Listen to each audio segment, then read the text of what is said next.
Welcome back to Gear Up Windows YouTube channel.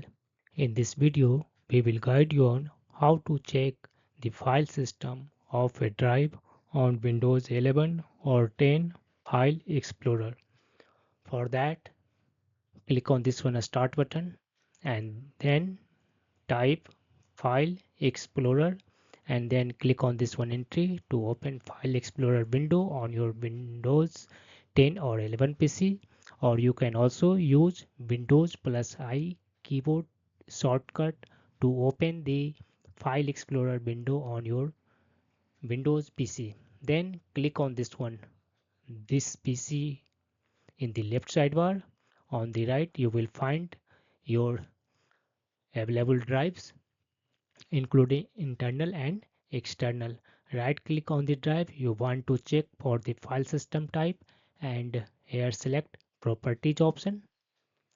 Under general tab you will see file system and beside that you will find file system type such as NTFS, FAT32, etc.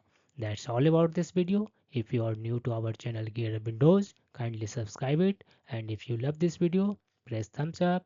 Bye bye.